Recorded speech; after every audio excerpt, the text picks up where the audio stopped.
Imagine a For an world-class older Harvard woman, professor, you're surprisingly standing tall, spry. confident, ready to humiliate a your fragile-looking old woman in front of hundreds of students. But what if the woman he tried to embarrass was not ordinary at all? What if, with just a piece of chalk, she shattered his arrogance, stunned the entire lecture hall, and revealed a secret that Harvard had buried for 50 years? Stay with me, because this story is not just about humiliation and pride. It is about justice, forgotten genius, and a shocking truth that left an entire institution trembling. Asterisk at Harvard University. The grand lecture hall buzzed with energy. Marble columns stood tall, their shadows stretching across polished wooden floors. Students filled every seat, notebooks open, pens tapping nervously. At the center stood Professor Alden, a man known for his brilliance and his sharp tongue. His voice carried through the hall, smooth but edged with arrogance. He loved control, the kind that came with intellect and authority. That day, among the crowd, an old woman sat quietly in the back row. Her clothes were plain, her hair silver, her hands resting calmly on her lap. She looked out of place, as though she had wandered into the wrong room. The professor's eyes found her, and his lips curled into a sly smile. "Madam," he said loudly, his words dripping with mockery, "perhaps you could enlighten us with your vast wisdom." Laughter erupted from the students, sharp and cruel, echoing against the stone walls. The woman did not flinch. Her gaze was steady, her posture unshaken, her silence cutting through the noise. The professor moved closer.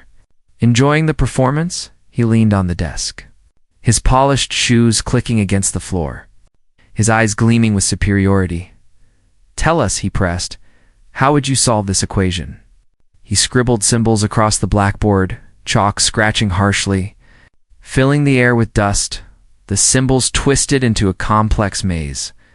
Designed to overwhelm, the students leaned forward, eager to watch her stumble. The woman rose slowly, her chair creaking as she stood. Her steps were measured, the faint sound of her shoes echoing in the vast silence. She approached the board, her eyes scanning the problem without hesitation. The professor crossed his arms. Certain of her failure, her hand reached for the chalk. Fingers steady, movements deliberate, she began to write. Her strokes clean and precise. The room grew quiet. Every sound seemed to vanish, the hum of the lights, the shuffling of papers, the breaths of the students. Her solution unfolded line by line, transforming chaos into clarity. Each symbol fit perfectly, each step flawless, each answer undeniable. The professor's smirk faltered, his face tightening as her brilliance filled the board. The students stared, wide-eyed, their laughter frozen in their throats. The chalk slipped from her hand. Falling with a soft thud onto the floor, she stepped back, her work complete. The problem solved with elegance that stunned the hall. The professor's mouth opened, but no words came. His chest tightened, his pride twisting painfully inside him. The silence grew heavier, pressing down on every corner of the room. The old woman turned her gaze toward him, her eyes sharp, her presence commanding. Asterisk, her eyes held his for a long moment, steady and unblinking. The weight of her silence seemed louder than any voice in the hall. Professor Alden shifted uneasily, his palms damp, his throat dry. For the first time in years, he felt the eyes of his students not as admiration but as judgment. The old woman lifted her chin, her voice calm yet resonant. "You built this equation to confuse, not to teach," she said. The words cut through the still air, striking harder than any insult. A hush swept across the lecture hall. Students leaned forward, their pens frozen above the page, their hearts racing. Her presence grew larger, filling the vast room with an authority that dwarfed his own. She stepped closer, her shadow falling across his. "You rely on intimidation to hide your weakness," she continued, her tone sharp yet measured. Every syllable pierced him, unraveling the carefully woven fabric of his confidence. Professor Alden's breath caught, his chest rising and falling with shallow rhythm. The students exchanged glances, their admiration shifting away from him toward the woman who had turned the stage. A murmur rippled through the crowd, soft but unmistakable, like the beginning of a storm. The professor's hands trembled, and for the first time, the chalkboard behind him felt like a prison wall rather than a place of mastery. The woman's eyes did not waver. Her expression was calm, but her presence radiated a power that could not be mocked. The silence in the hall stretched, heavy and unbreakable, as if the world itself was holding its breath. Asterisk at last. The woman spoke again, her words slow and deliberate.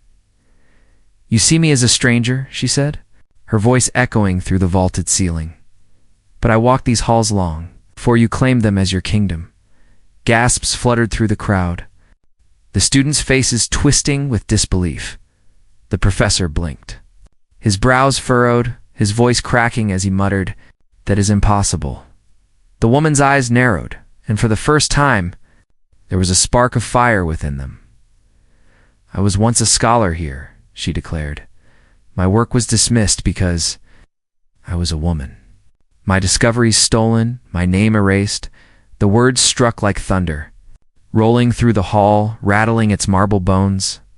The students sat frozen, the silence more suffocating than the weight of history itself. Professor Alden's lips parted, but no defense came, no clever retort to shield him. The woman stepped closer, her presence commanding, the air around her charged with unspoken truth.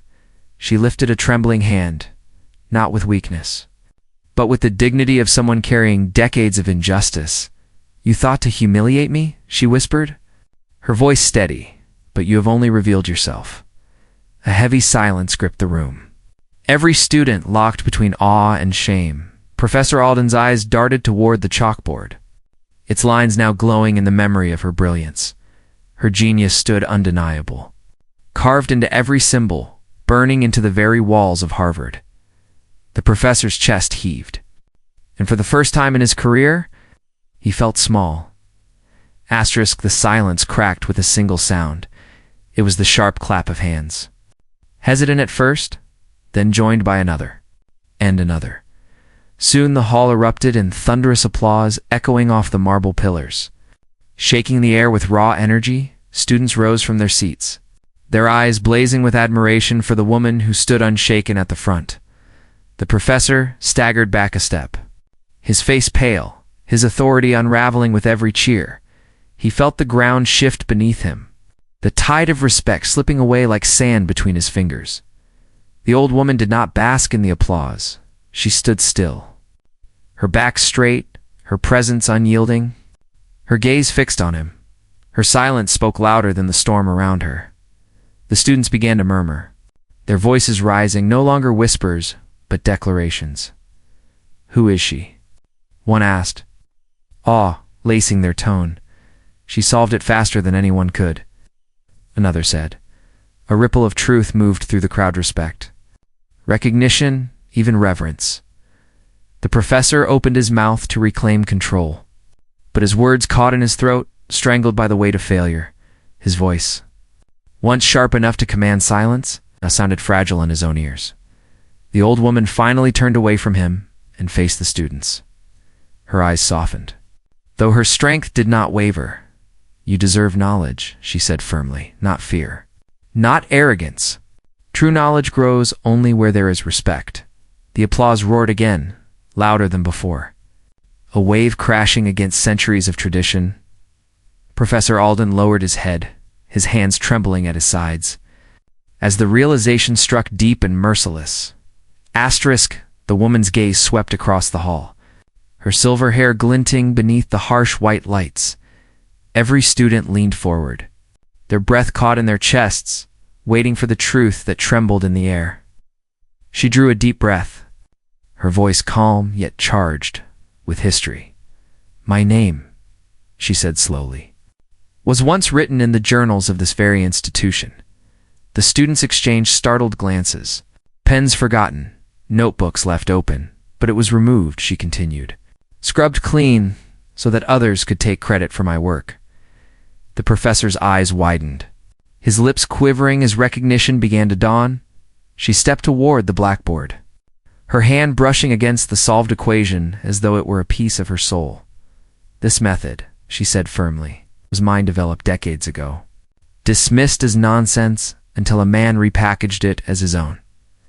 The students gasped, their voices rising in shock. Fragments of disbelief rippling through the room.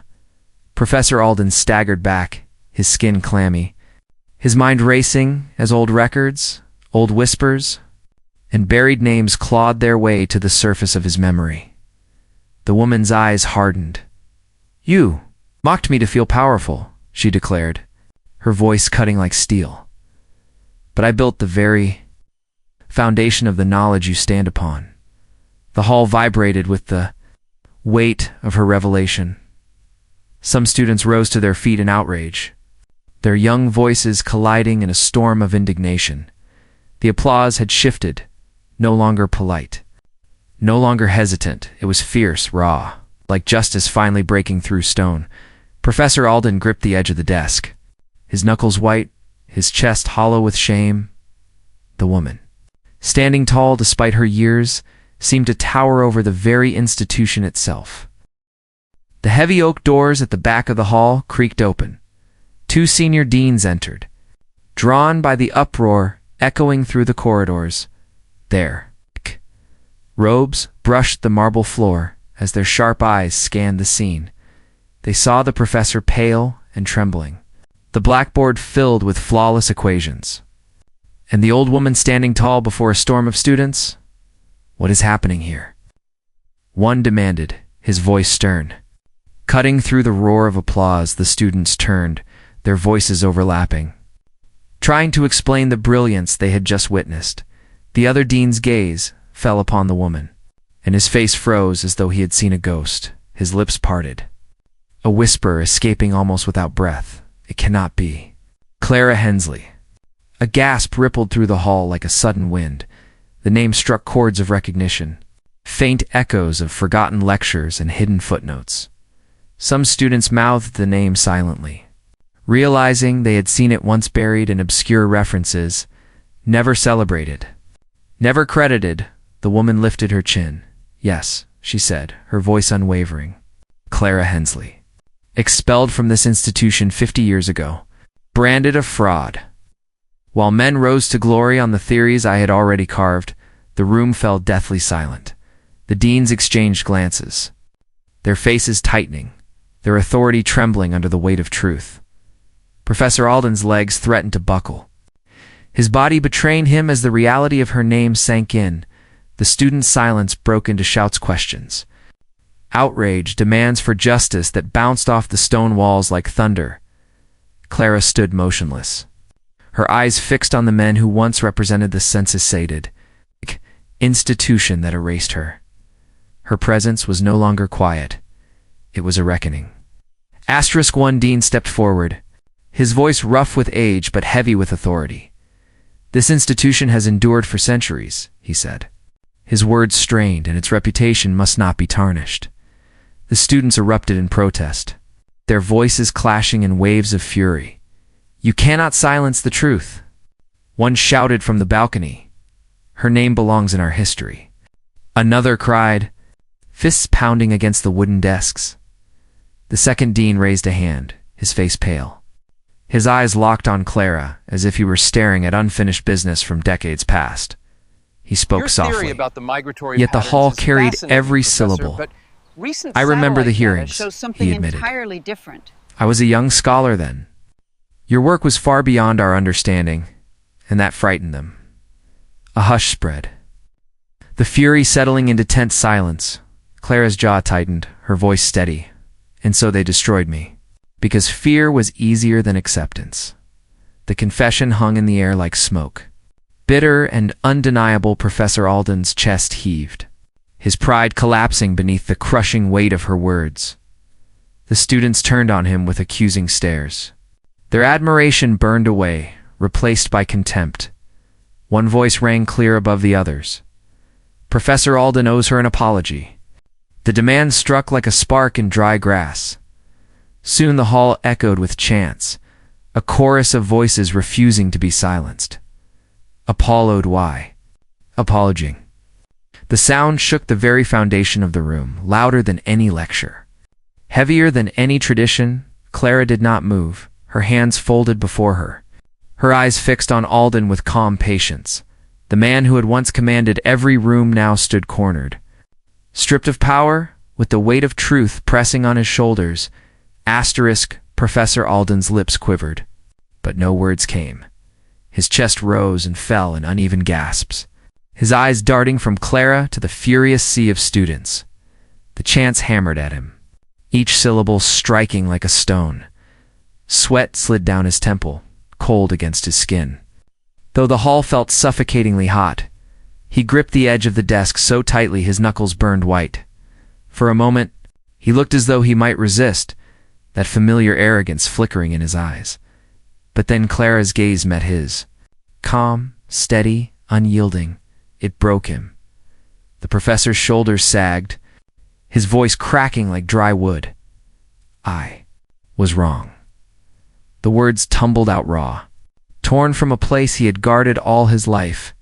Gasps rippled through the hall, and the chants fell silent, every ear strained to catch his next words.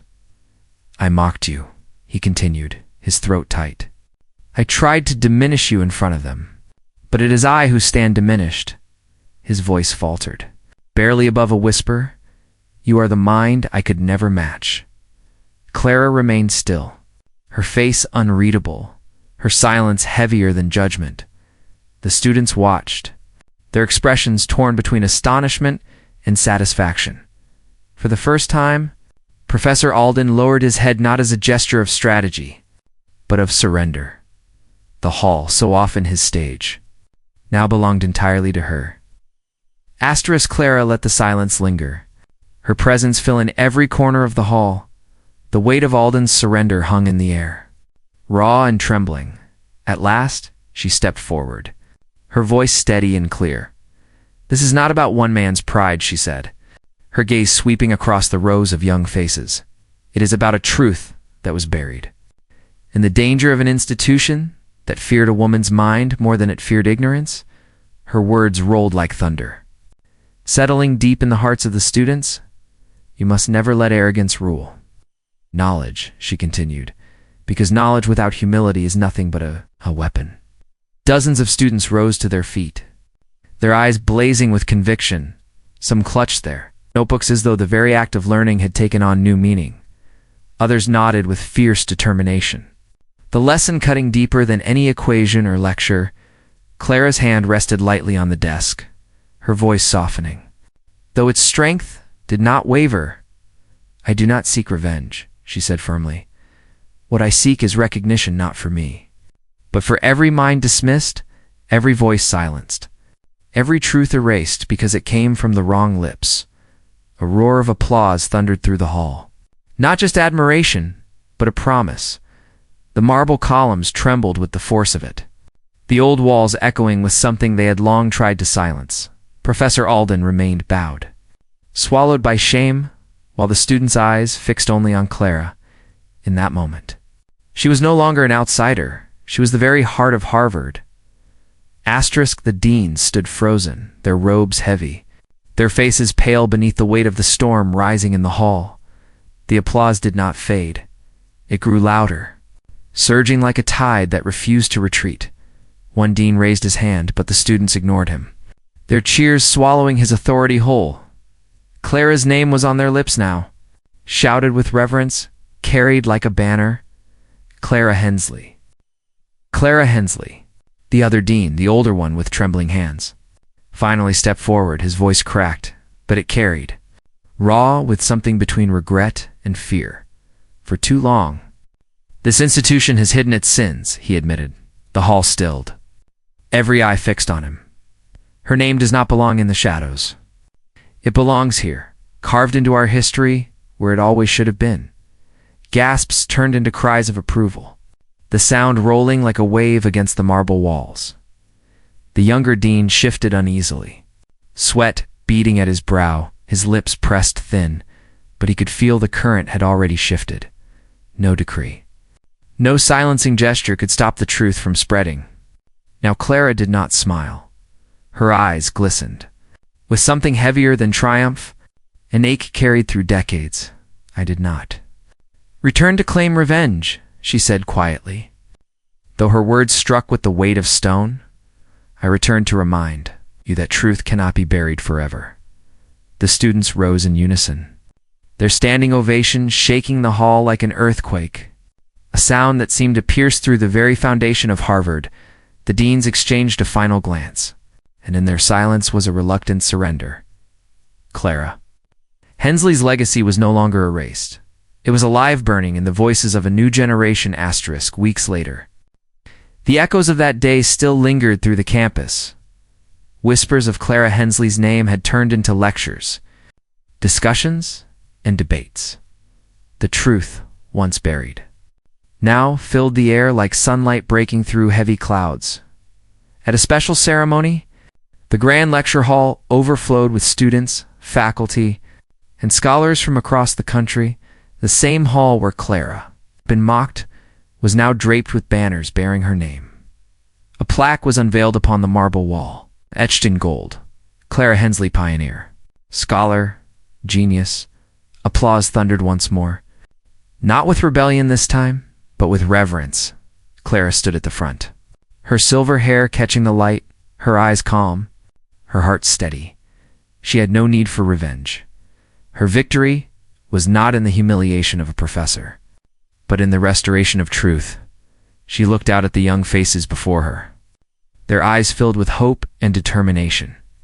You are the future, she told them, her voice strong and unwavering. Protect the truth, defend the forgotten, and never let arrogance silence knowledge. The hall erupted again, voices rising in a harmony that carried beyond the walls, out into the world beyond Harvard. And for the first time in decades, Clara Hensley felt the weight she had carried lift from her shoulders. Her story was no longer hidden. It was eternal.